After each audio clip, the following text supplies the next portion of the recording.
My friends, to the first video in the Alpha 21 developer livestream recap series. That's right, Alpha 21 is almost here, and I stayed up late watching the livestream and asking the devs questions, and I have it all summarized for you right here. The topic of this first livestream was general gameplay changes and new features. And it was hosted by senior developer Lathan, as well as brothers and co-founders of the funpimps, Rick and Joel Hunick. I've broken down the video into chapters, and there are timestamps below if you need them. If you enjoyed this video, don't forget to leave it a like, and if I end up earning your subscription, then welcome aboard. Let's begin. The very first live in-game footage that we get of Alpha 21 comes from Trader Rex's compound within Navezgane here in the Wasteland. We see lots of new things here, including a new White River Trader flag, a custom sign for Rex's shop, and a really well-decorated compound with seeds on shelves and bags of fertilizer in piles out front. He's got some boxes of alcohol sitting around. What a surprise, right? And they tout a whole bunch of just unique environmental objects like horseshoes on the walls and posters. And all 5 trader compounds have been renovated in this very matter. In fact, we're going to see Trader Bob's compound a little bit later on. There's a new tractor out back and this new propane tank as well. And on Twitter, they shared pictures of the new forge and the new workbench, but here we get to see the destroyed versions of those. So these would be searchable but non-working, and presumably you'd also be able to find these in the wild and just harvest them for resources. However, later on in the Q&A, they were asked if these would change appearance, whether they were, for example, the forge, if you put the anvil into the forge, if you put the crucible into the forge, is that going to change the appearance? And they said no, but eventually that's something that they want to do. For now, you'll just have a different appearance for the player version, the working version, and the POI version, the broken version. Now, one of my main predictions for Alpha 21 is that they were going to add a helicopter, and that's because I saw the helipads on the concept art and at Trader Bob's compound and some screenshots that they released on Twitter. And sure enough, there's another helicopter pad here at Trader Rex, but they did divulge that, without saying it overtly, that this is probably a feature that will be coming to Alpha 22. So here's a look at Trader Bob's compound. Trader Bob also has a nice new fence with barbed wire on the top, coiled barbed wire, some new objects, and they also touted some new military themed objects and new medical themed objects, and so there's just going to be a lot more stuff laying around in the world that just adds to the variety. They showed a screenshot a couple of weeks ago on Twitter that showed a military POI that had HESCO blocks, which are just gigantic boxes that are made out of canvas and have a wire frame mesh, like a steel mesh that just holds dirt. They're like giant sandbags. And so you'll have those blocks available to you in the game. Well, at least they'll be in the game. Not sure if they'll be available or not. And here's the helipad here at Trader Bob's compound. And inside we go, and there's all sorts of decorations in here. There are hubcaps on the wall, there's posters, there's signs, there's gun racks, there's a new vending machine. And as we go into the garage, he's got a whole bunch of vehicles that are suspended up on lifts. And so this is just touted as a new player who hasn't played the game before could walk in here and see, oh, all these are all the vehicles that I'll be able to craft later on. Okay, so now we're going to get into some of the legit POIs. The first one they brought us to was the new prison. This will be a tier 5 questable location, and just FYI, we are in Navezgane right now. Now, I just want to draw your attention to the top right corner. There's this new box up there. It says Navezgane Corrections. There are 5 red skulls, and it looks like there's 1.5 orange skulls. So the 5 red skulls represent the tier of the POI, so 1 skull for every tier. And so the way they describe this is that this is like the aggregate difficulty, which also leads to your aggregate loot stage. So the more difficult biome that you're in and the higher tier POI that you're in, the better loot that you'll find, and presumably also the higher the challenge. It was kind of funny because they were talking about this as if it was new, which it's not. This is how the game works right now. It's just now you can see it. There's a graphical representation of it in the corner. And so flashing back to Trader Rect in the Wasteland, you get 2 full orange skulls. Trader Bob out in the desert was 1 skull, and then here in the snow biome, 1.5 skulls. skulls, and then if you're in the pine biome, it's no skulls. So they also did talk about the addition of tier 6 POIs. Finally, we're gonna get something beyond tier 5, so I'm really excited about this. They did say that there are over 100 new POIs going into the game, including a whole bunch of new tier 5s. And this is Lathan down in the corner, by the way. This is not me. That was a point of confusion there during the last time I did these developer livestream recaps. But as he's clearing out the prison here, man, there are a lot of zombies in here. This was like a legitimate threatening POI, especially if you were playing on a higher difficulty or with running zombies. Man, this is a real challenge. And as we're kind of walking through here, you'll note that there's a bunch of doors, like cell doors, and currently in the game you can't interact with those, you can't open them, but I'll show you later on, there are a ton, and I mean probably hundreds of new door options coming to Alpha 22, and they look good. So we'll see more about this later. This is Survivor Site number 3. It's a tier 1 POI, but you can see a few of the new shapes. There's some sandbags, there's some like, you know, corrugated metal type things. There's some new pallets. There's this new like military tent setup thing. And the way they were talking about it is like it comes in pieces. So it's not like one big structure. It's a bunch of little pieces that you can kind of, you know, snap together, I guess, when you're building stuff. On the interior, we have a couple of cool new things. There's a ham radio in the corner. There's a TV with like an emergency signal screen on it. And another interesting thing is that when you loot containers now, whether it's a bird nest or a pile of trash or this munitions box, for example,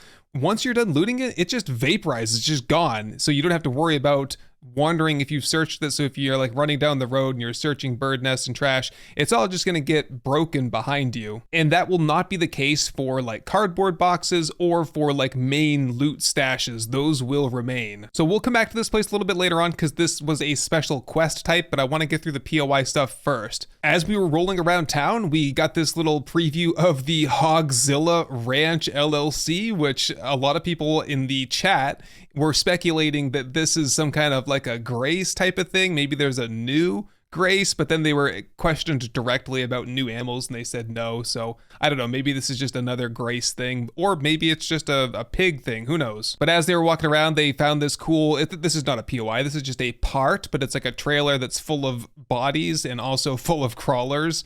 They talked a lot about environmental storytelling, which has always been one of the main focuses when they do these big overhauls like they did for Alpha 20, trying to tell a story within the game. And that was on full display as they walked into a couple of gas stations, and it's just like bumper to bumper cars going all the way out to the road, like as if they ran out of fuel and people were waiting, and then the zombies came, and you know, it's just like it sets the scene for that post-apocalyptic emergency setting. Similarly, we come up here to this checkpoint. This is another part. The distinction between a part and a POI is a part is just a very small POI. And this one here is just like a roadblock or something where the police would have been screening vehicles or something like that. And it seems to be right adjacent to this other POI. As Lathan walks into the POI, it says NDC Checkpoint 1. And so this is a POI, whereas the one that was in the road is like a part that spawned adjacent to this POI. And you can see the 4 skulls that pop up. From what I saw, this little box that pops up, I think it is too big, and I think it is a little obstructive, and it looks kind of bad. It looks like MS Paint kind of stuff here. But anyway, it only stays there for like 3 or 4 seconds, and then it disappears.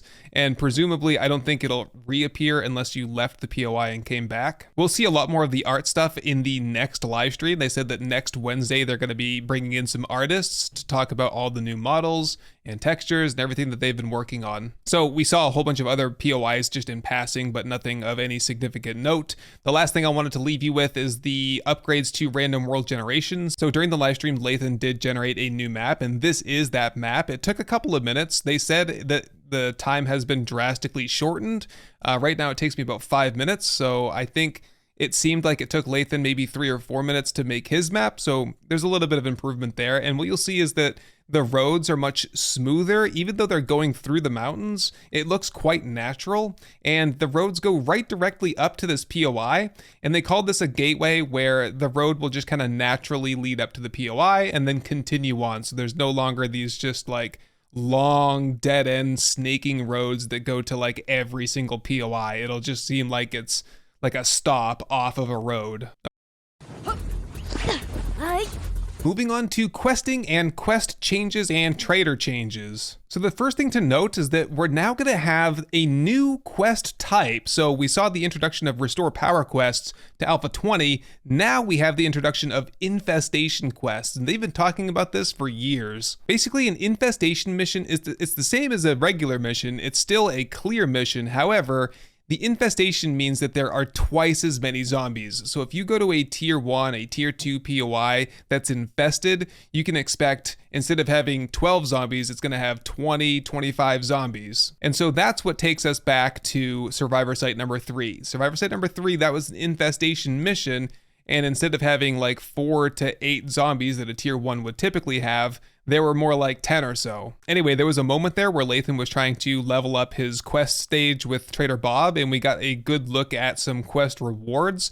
Most notably, at the top of the list is a crafting skill magazine bundle. We'll talk a lot more about magazines in just a minute, but I just wanted to point out the fact that you can get magazines from your quest rewards, a whole bundle of them, and you get 5 quest reward options by default. You will no longer need Daring Adventurer to get the 5 options here. Now, what Daring Adventurer does is still unknown. If that's been changed, or if you just get to choose more rewards instead of just having more options, we don't know yet. Okay, so we're back at Trader Bob's, and there's some other big changes here. Number 1, you'll see at the top, there is no more secret stash. That has been removed. So we've heard of game stage, we've heard of loot stage, but now they're introducing trader stage. And it's just what it sounds like, basically. It's going to increase the quality of items that you get from the trader.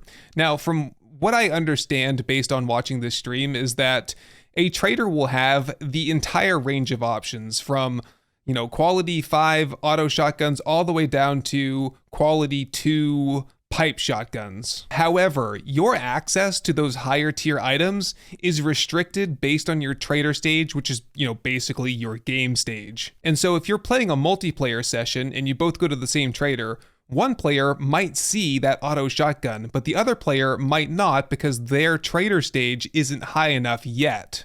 All right, let's briefly talk about the new controversial system known as, well, they call it learn by leveling now, but it's basically learn by looting. So right now how it works is you put a point into, say, Miner 69er, and you can instantly craft a higher quality stone hatchet or a pickaxe or a steel pickaxe or, any tool. But now you're gonna have to level those tools up linearly. And so we're looking at harvesting tools right now, and you can see that this is governed by Tools Digest, which is a type of magazine. Now you have to read 100 magazines to max out your harvesting tool crafting skill, and you can see the tools that are within this crafting set right here. Now it's really simple here. Lathan's gonna open up a bunch of those bundles that we saw earlier for magazines, and then he's gonna read a whole bunch of magazines. Then he goes back to his harvesting tools, and suddenly he's unlocked the quality 5 stone hatchet, but he's one short of unlocking the first level 1 quality iron tool, which is like the iron pickaxe or the iron shovel. And so in a second, when he goes back in and he reads that last one, suddenly he's unlocked that level 1 iron tool. And you can see that he has to get to 14 now to unlock the level 2. And so this presents sort of a challenge here. You need to decide now, do you want to use the level 5 stone tool or the level 1 iron tool? Or do you want to wait and read a few more magazines and then craft a higher quality iron tool? Because you have to take into consideration that you have to use parts, especially for the higher tier tools like steel tools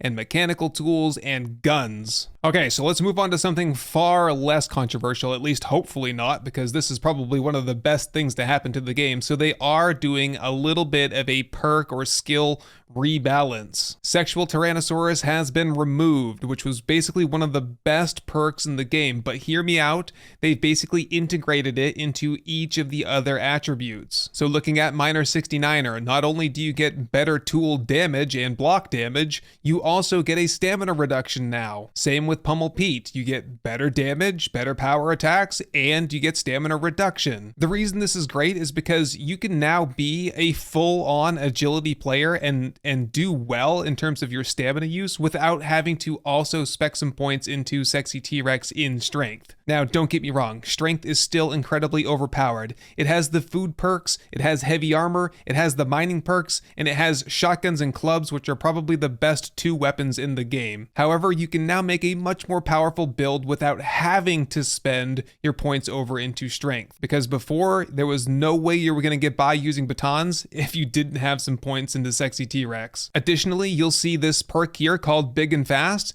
and if we move over to agility, there's one called Whirlwind. Unfortunately, they didn't show us any others, but this is your new Flurry of Blows. Basically, this will allow you to swing your weapon faster, and each attribute will have its own version of this. Okay, moving on to the water changes. Now, this is going to encompass the actual water like lakes and rivers change, as well as the drinking water change. So by now, you've probably heard about the Dew Collector. This exciting new piece of equipment takes up a 3x3 block area, and it passively reduces water. And it's kind of difficult to make too, because you need to get a special loot only item, or buy it from the trader type of item. Can't craft it, we'll put it that way. And it's a water filter. So basically what they said is that you don't need this. You could just buy your water. You can get it from vending machines. You can find it in loot, but this will probably definitely help out, especially for glue production. So additionally, they've removed the empty jar. So you cannot take a handful of empty jars anymore, go to the lake and fill them up. The Dew Collector will produce water for you, but when you're done with it, you're not going to get an empty jar back. Their justification is that water right now in the game is basically an afterthought. Once you get a forge, you can crank out 1,000 jars of murky water and you're done. You don't have to ever worry about it ever again. And now you're really going to have to ration where you put your water. Do you drink it? Do you cook with it? Do you craft with it? How many Dew Collectors do you need? So additionally, you can just go down to a water hole and stick your hand in it and slurp up some water. Now, it did do 5 HP of damage when he did that, and you have a chance of dysentery as well, so definitely use that sparingly. And then they did a great demonstration here. This was probably my favorite part of the live stream, where they played around with the new